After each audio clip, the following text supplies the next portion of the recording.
Zoe Beth Keller here with information on how to be efficient as a writer to write 10 books in 10 months.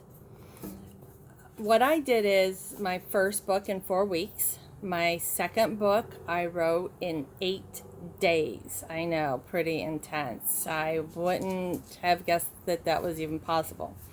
Then there are other books that might take 30 days. And as your writing gets better and you're a perfectionist like me and you keep going over and tweaking words and finding new ways to find things to make your writing really tight, it's time consuming. So adding 10,000 words and going back and tweaking it and editing it does add considerably to your timeline. I work ahead. Sometimes I work so far ahead that I will get to my Trello app where I have a book outlined and I'll be like, wow, I already have the pictures of my characters in here and kind of have my scene set up somewhat. And I've already started to write it in the notebook. So I'm kind of wasting my time a little bit there. So I would say for everybody is to find the process that works for you. And it took me about 4 books to do this.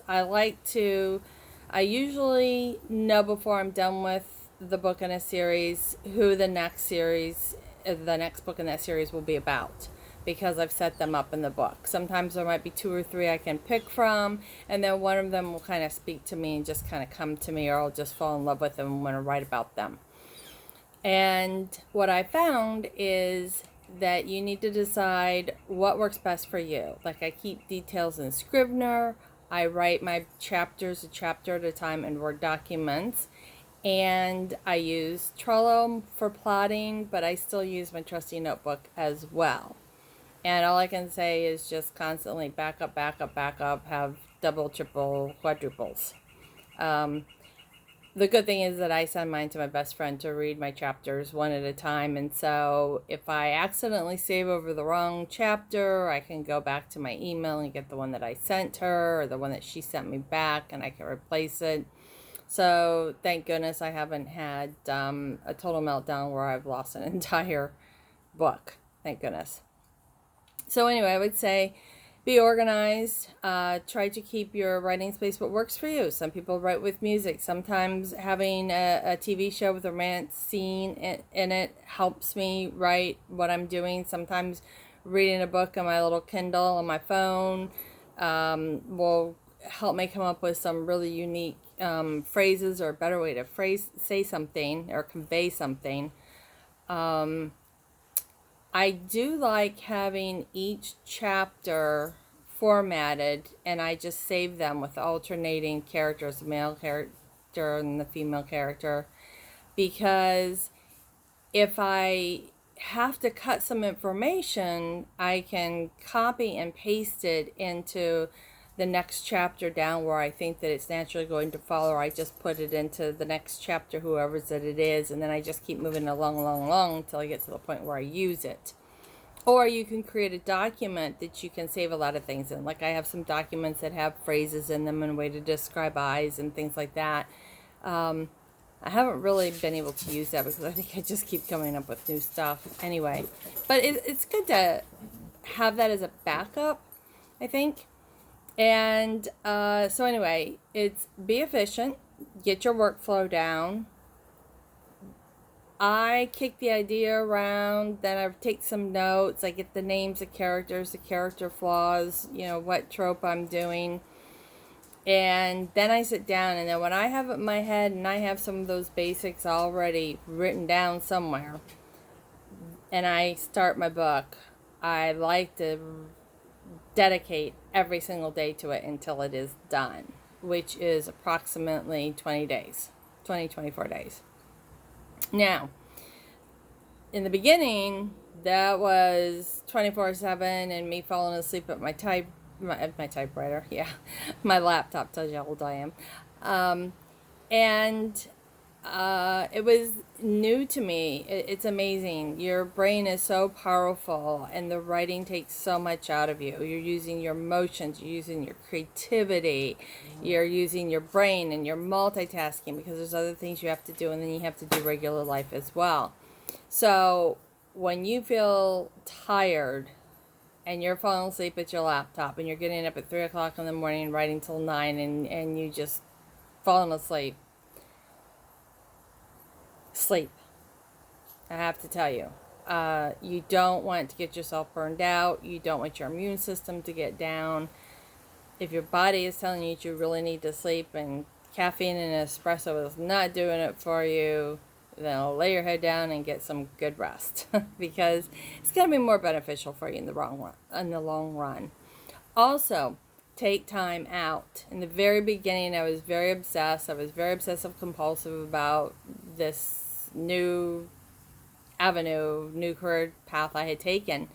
And it was really hard for me to break away, especially if I was in the middle of a book. Because if I take 4 days off, it takes me a few days to get back in it. Like when I did Jake Ruffing, I don't know what was going on, but I had like maybe 2 days that I was busy with family and other things. And I literally reread the first 8 chapters just to get myself back into it so that I could, get a grip of my characters and where I was going with them. And it was kind of good too. I mean, I knew I was going to do it and it wasn't wasted time because, I can tweak things along the way. And for me, I find that I just need to write my story and get it done. It's the best way to get your book finished because most authors don't finish their books, and that is why they don't have anything published, is because they work on them all the time. Start it, run with it, finish it as quickly as you can. You've got it done. There's plenty of time to go back later and rewrite something, or your editor will bring it back and there'll be some changes and stuff to do. What I've learned for me personally is sometimes I'll finish a book and I'll be like, oh, I think it'll be a little bit stronger if I do this or if I add this and I do this. And what happens when I do that is it doesn't make it better. All it does is screw up the chapter, make a lot of work for my editor, and then a lot of work for me, to the point that we are both pulling out our hair and kind of frustrated with the whole thing. I don't know. For some reason, thank God, everything just kind of flows out of me in the natural order. I don't know if it's because I've been in love with movies and books my entire life, that it's in my subconscious. I don't know, but thank goodness, because I think it makes it a lot easier that way. Another thing too, I think the more you plan, I do pantsy, but I do plan. I start off planning the book and what I'm going to do, and I have a vision, and I have the characters' goals. I have all the basics in place.